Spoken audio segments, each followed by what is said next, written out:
Hello, welcome to the Lazy Tech Guy video podcast. My name is Sean, and I'm here with Radford, and we're here to talk about the Wii U, the brand new console that Nintendo just announced at E3.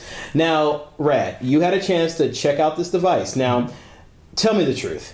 Is this really a brand new console experience, or is this nothing more but a glorified Wii add-on? From our impressions of it, it looks like Nintendo's pushing it as a brand new console. And it looks to be that way after we got a chance to experience it. But the cool thing is, even with it being as a brand new console, it's still going to go back to its sort of Wii 1 roots and be able to use some of the old stuff and play old games. Well, Rad, what are some of your impressions of the Wii U? The controller was actually pretty cool. This is one of the things we got a chance to play with when we were in line for about 3 hours. At least from what we saw, you know, conceptually it looked pretty good. We understand this is probably just the first part of the design and may not be the final design of the actual controller, but from what we saw, impressions were pretty good. You know, maybe look-wise it's left to be desired, but at the same time, you know, this was the first design and, you know, we were kind of looking forward to the experience. How are the graphics? How are the graphics? How are the graphics? Because that is important. Okay. I'll go into detail about that. You know, instead of kind of giving these comparisons, the graphics are very high fidelity. And what I mean by high fidelity is in our current consoles, when you zoom into a graphic, you can actually see like the blurry textures. You can see that the textures are not as detailed. This one actually has a lot of detailed textures. Now, the shaping of the characters and models in the game itself are probably not as complex as maybe today's PC graphics, but it's pretty close. It's somewhere in between our current generation of consoles and current PC consoles. So somewhere in between. So you're you're probably having maybe 1 or 2 steps higher than what we're seeing today. So you're saying it's hot? Yeah, it's hot. I mean, at least with the demos we're playing, right? So one good example, the Zelda demo. There's an actual Zelda demo. In the Zelda demo, they were making uses of both the controller and the screen itself. So the only thing they demonstrated was these different camera points in the game. So the scenario is like this: Link is walking into a dungeon that was probably maybe the size of a church, and he walks inside there, and then a spire maybe 30 times the size comes out, all fully textured, you know, with you know, textured fur and everything like that. And you know, they have all these different lighting effects and everything. But what the cool thing is that you can actually see the demo also from this area, so you can see where Link is standing inside the smaller, the controller's touchpad screen. So you can actually click which camera, you know, you're seeing Link. So when I click on the different camera angles, it shows Links in different, you know, different poses where you can see him from his behind or in his front or in the top. You can see Link's behind. Yeah, excellent. you know, but you know. Hey, you said you can see Link's behind. What's wrong with that? Hey, you know, you see Link's behind since we were all 5, 8, whatever. Dude, I've seen the top of his head from the. It's like, I don't know about you, dude. Anyway. So at least graphically, the Zelda demo really showed off what the system was capable of doing. Give us a little idea of what kind of experiences they were showing off at E3. Okay, so they actually have a couple of proof of concepts, some of which touch all these different types of genres, from your rhythm games to party games, of course your graphic demos, which you just talked about, and some multiplayer games as well too, and a couple of ports. Well, I don't want to say port actually, but more a proof of concept that, you know, moving a game over to this system was pretty easy. Tell us a little bit about the party games first. Okay, well, this one that I actually got a chance to play was called Measure Up, and it was played with this other, you know, Nintendo attendee who was actually attending the kiosk, and so all it is really is just a measurement game type proof of concept where you're just drawing lines and circles and angles, and the way it works is the question would be draw a straight line that is, you know, 3 or 4 inches long, right? So you draw a line that's 3 or 4 inches long. Then the second player gets the controller, tries to draw the same line. Then the game basically measures the actual line and how straight the line is, and then scores you based on how straight and how accurate you drew the line.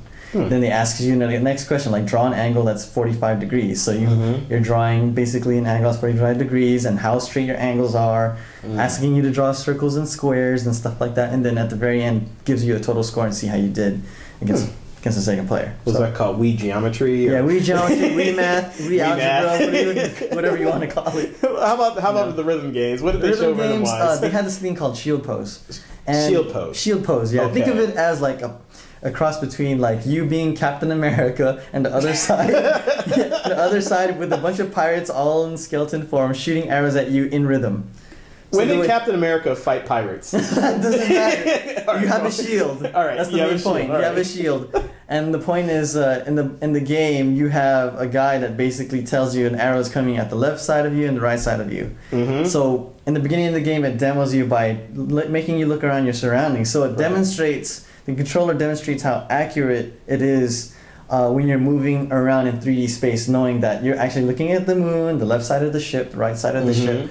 And when the game actually begins, it says, okay, I'm going to shoot an arrow. Left, right. Then you go left, right. And then you see the arrows show up on the front of the screen, and it's asking you to shake the controller down. So you shake the arrows off, and then another set of rhythm games come in again. So to actually do these more complex, like left, right, center, you go left, right, center. Think of it as a more glorified sign mixed with that's what it sounded like to me. But the really funny part is when you're actually seeing the attendees play, and they're like, at the end of the game, when you actually get everything right, you're shaking all these arrows off, and you're creating this weird energy ball and then pushing it back. So these guys look like you're dancing with maracas, and you're pushing it right back into the pirates. And I don't know what the objective is of doing that, but it seemed pretty fun. So, but. Now, about the multiplayer, you mentioned a couple multiplayer. Now we're talking in like what do you call in the living room together multiplayer, right? So what did they show off in that respect? Okay, so there are two different types of multiplayer games they had. Both were called Me Battle, but both were doing two different variations. Okay. One of them was actually like a King of the Hill type of battle, where one person is going to be that guy who's going to be running around getting shot at. So that guy was actually the person holding the controller, while the other three people are kind of hunting them down. So. It actually looked pretty cool, and graphic-wise, it wasn't something that was impressive. But at the same time, it was one of those games that was mostly like, look what we can do multiplayer-wise. So they had 3 players on one screen, and then one fourth player on its own separate screen, just running for his life, while the other 3 players are jumping between vehicles, changing guns, and stuff like that. How are the other 3 players controlling? They're using the Wiimotes. The Wiimotes that are out now. And they're using, one actually had a variation of the Wiimote, while the other one had the nunchuck and the Wiimote. So there's looks like they're trying to show that you can control the game in various types of controls. So what other type of applications do you feel this technology can be used for? Aside from those proof of concept demos, it looks like you can also do some type of drawing. Okay. So there's probably drawing applications, and I noticed that the drawing type of application, when I was using it on the Measure Up, was very accurate. So it's very slight to the touch. Of course, I was using the stylus, so it's kind of hard to imagine what it would be like when we're using, just regular touch. But I can imagine there were some other concepts that Nintendo was showing, like one was a golf simulator type game, so you can actually put the screen on the bottom and you use your Wiimote and you see the ball on the actual controller screen, and you're actually swinging on the controller and not just swinging at air, you're actually swinging where you're aiming at the ball itself and then knocking it from its screen into the main screen, which is kind of cool and somewhat innovative. And then another concept was using it as a shuriken. So there's probably weapons that are on there where you're angling the controller, and the controller knows that you're angling at a certain way, and then you're kind of swiping at the controller's touchpad, and then it goes into the screen, and you're manipulating the screen. So that's kind of cool. That's actually really cool. Yeah. Yeah, and I also saw a quick baseball demo too, where it looks like you could almost catch the ball the same way too. Yes. Yeah. Yeah. So what do you think, man? You buying one? Tell me the truth. Early to tell. Early to tell? Dude, you own every console. I don't see how you're not going to buy this one too. Well, if it looks like that, maybe. But if I wait a little bit more, like I didn't get the first DS when it came out, right? Because it just didn't have the look. The DS Lite did. Now I'm hoping that they'll probably make some improvements to the controller. I'm hoping it'll be a little bit more squarey and not so rounded.